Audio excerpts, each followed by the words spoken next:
Mr. Hernandez said that he has students that have been affected by cancer. So how many of you have had a friend or a family member that has been affected by cancer in some way? Raise your hands. There's a lot, right? Okay, so you guys can put your hands down. I'm going to share my story with you. When I was 26 years old, I'm 34 now. I just celebrated my 34th birthday yesterday. Happy birthday. Thank you. You. And last Wednesday, I celebrated my 6 years from my stem cell transplant. So that's awesome. Okay, so when I was 26 years old, I got into this car accident that saved my life. Okay, I had bruises all over my body that were the color of like these seeds, and they were like really big. They were huge, welt-sized bruises. I looked like somebody had beaten me up, but it was really the cancer that I was, diagnosed with. And so when I was 26, the doctors told my mom, your daughter has a 10% chance of surviving this. She's probably not going to make it to this other hospital. She has been diagnosed with terminal leukemia. You guys know what leukemia is? Yeah. Leukemia is a blood cancer. There's different types of leukemia. There's some leukemias that are more aggressive than others. So acute forms of leukemia are more aggressive, and that's the type that I had. I had acute promyelocytic leukemia. You don't have to understand everything I'm talking about. That's why I'm trying to give you some explanations so you guys know. Chronic forms of leukemia are not as aggressive, and you can live with it for a very long time without having to treat it.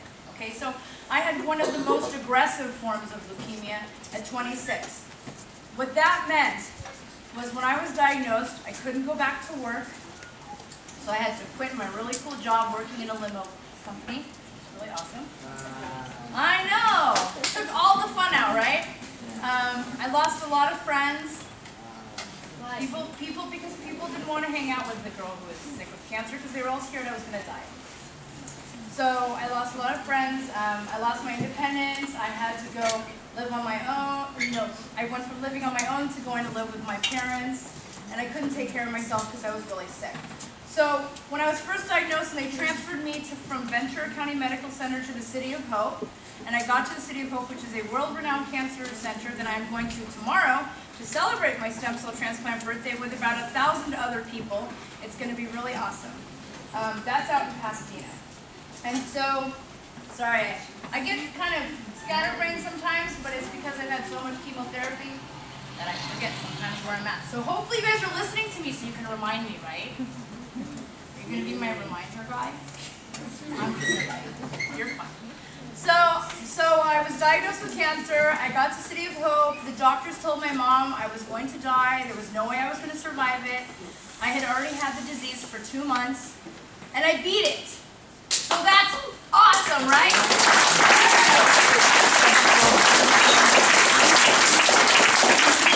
So I beat it not once, but twice. I had it a second time too. Okay, I had a second time in 2007. Now everything that I went through multiple rounds of chemotherapy. I went through lots of total body radiation, which destroys your body and destroys your immune system. I went through a stem cell transplant.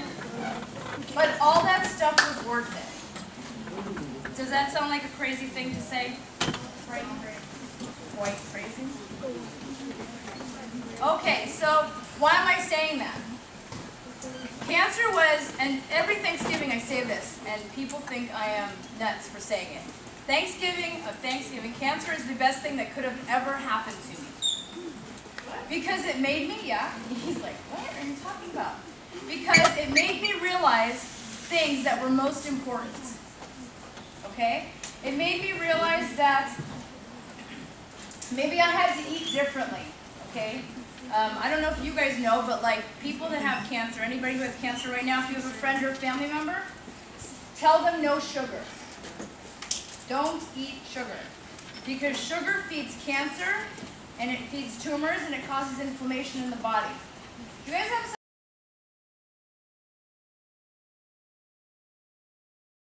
So we don't want to eat sugar because sugar is really bad when you have cancer, when you're dealing with that stuff.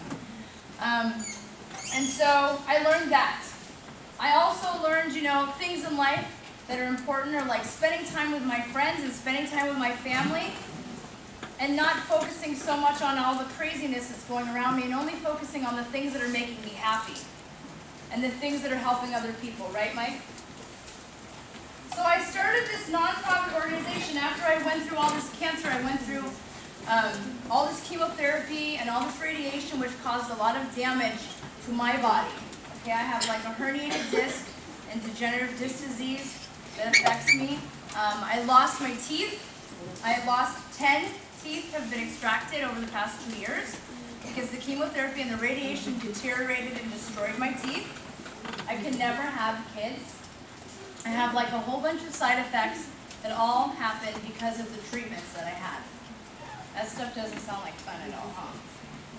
But the thing that I learned from that is I learned that I could educate other people about this stuff. I could tell other people that, hey, if you're going through cancer, don't eat sugar. If you're going through cancer, there's a way to prevent the deterioration of your teeth. If you're going through cancer, here's some possible side effects that you need to know about, because the reality is people are not getting this information. Okay, so I probably like skipped up ahead a little bit. I started UCAN, which is United Cancer Advocacy Action Network. Thank you. You can, right?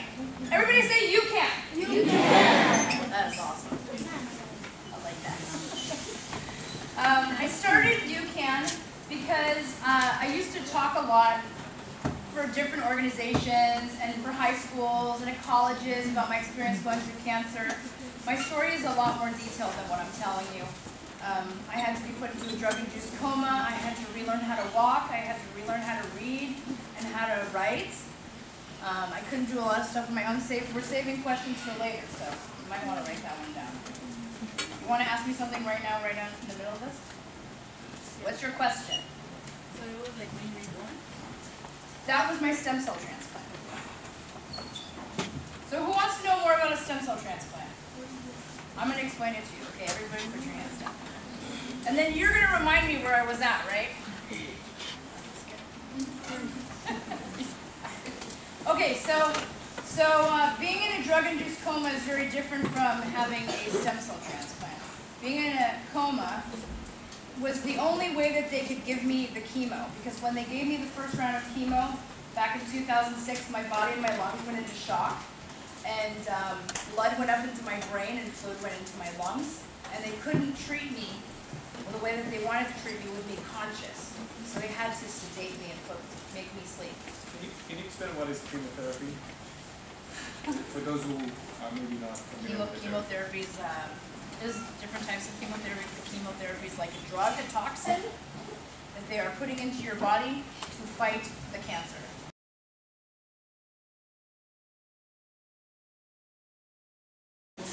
So to answer your question, so you were saying, is that like being reborn? Okay, so a stem cell transplant is like being reborn. Because what they do is they, depending on the patient, they either do an autologous or an allogenic stem cell transplant. An autologous stem cell transplant is where they use your own stem cells. An allogenic stem cell transplant is where they use a donor. Now, it depends on the type of cancer that you have, whether or not they can do your own stem cells or someone else's. So for my case, they used my own stem cells because they had already gotten rid of the disease the second time when it came back in my spinal fluid, and I had to have brain surgery to get a port put in my head that I still have. But I didn't have any more cancer at that time, so they said, we're going to collect your own. So it's going through a huge entire process where they collect the stem cells, they freeze them, you get the chemotherapy and the radiation, which is meant to destroy your body to the point where you're practically dead. And I know it's really scary, right, to hear all this stuff. And then they put you on nutrition, IV nutrition, so that it keeps you alive.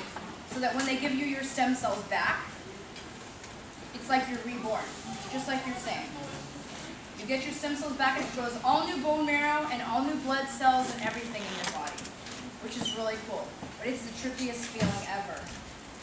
Because they put those stem cells directly into your heart through an IV in your heart. It's called treatment. So I had that done over an hour and a half. 9 bags of stem cells over an hour and a half. And then it was like my rebirthday. My hair came back like really fuzzy. My fingernails fell off. My skin peeled. I had like brand new fingernails, which was really cool. I got a little growth on my tongue, which was awesome. I had to have surgery to take that off. But all in all, it was a good experience. Did that answer your question?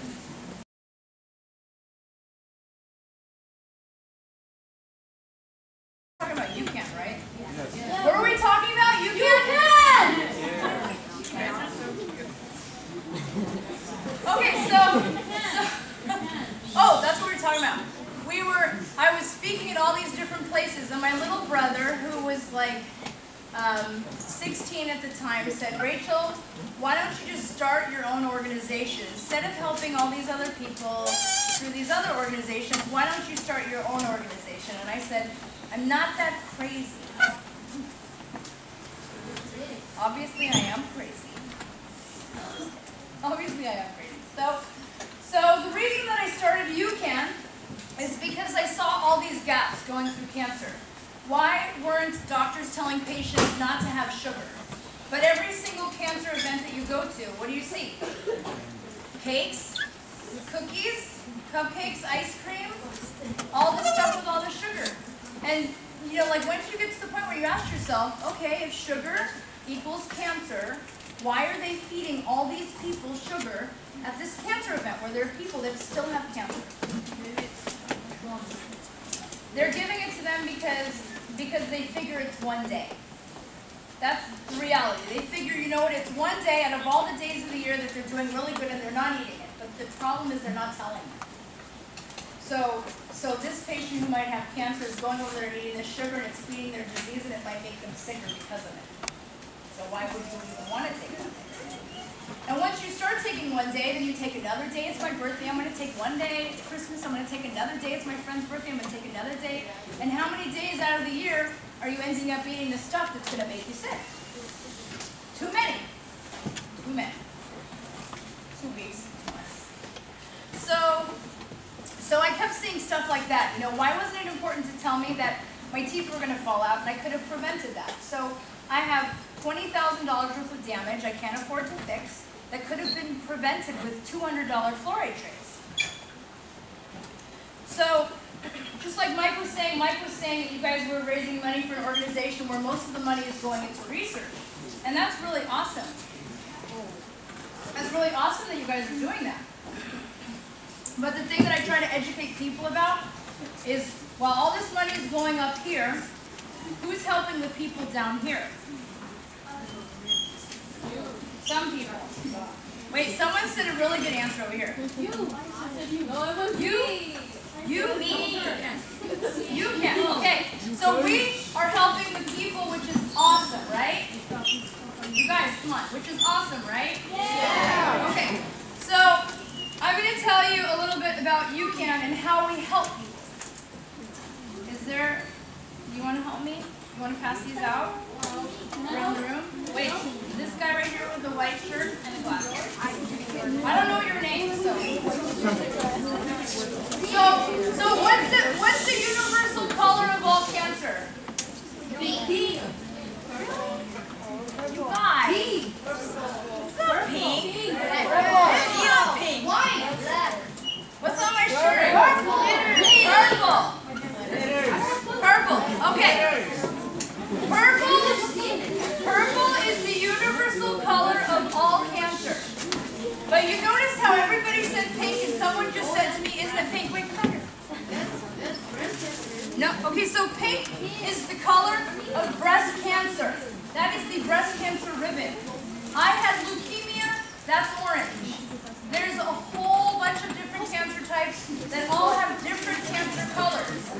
Pink is not the color. So just like Mike was saying, you know, and just like that video was saying, talking about how like Burger King and the fast food industry is like really big business. Just like they talk about fast food being big business that's making people sick. We're talking about like pink ribbon is not the universal color of cancer, but they found a way to market it, to make it so that everybody thinks the pink ribbon means universal for all cancer, but if not, it's purple.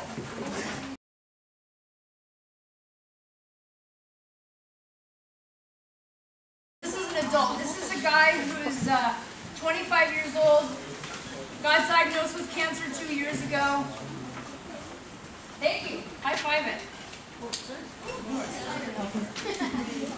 Who got diagnosed with cancer 2 years ago, right after he got married.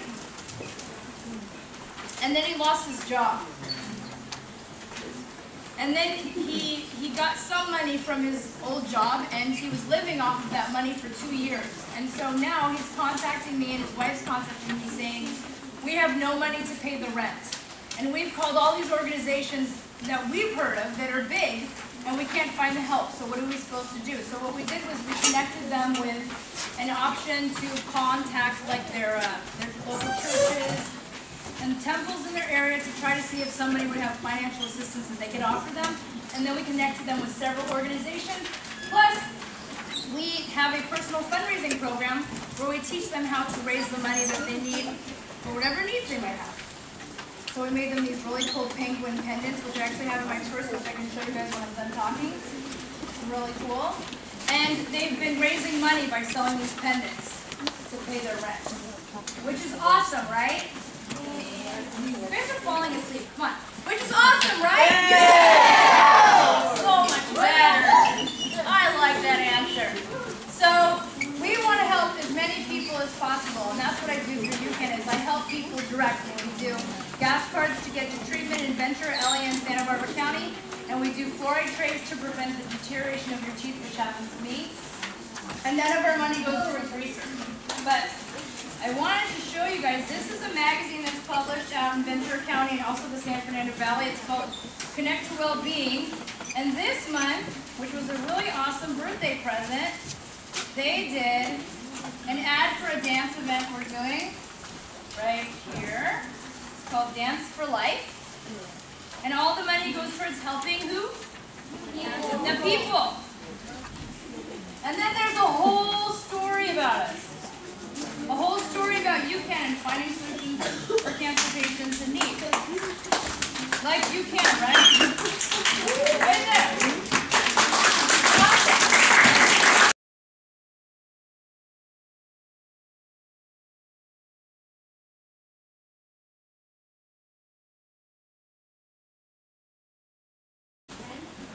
Did I make any friends? You know what? That's a really good question. I met a lot of really cool people. When I was going through treatment, I met a lot of people that were going through the same thing as I was. And even though I lost those other friends when I was sick, I have really cool friends now that are a lot cooler than the ones that I had before I had cancer. And the reason that they're a lot cooler is because they're people that understand what I went through and who love me no matter what happens. So that's awesome.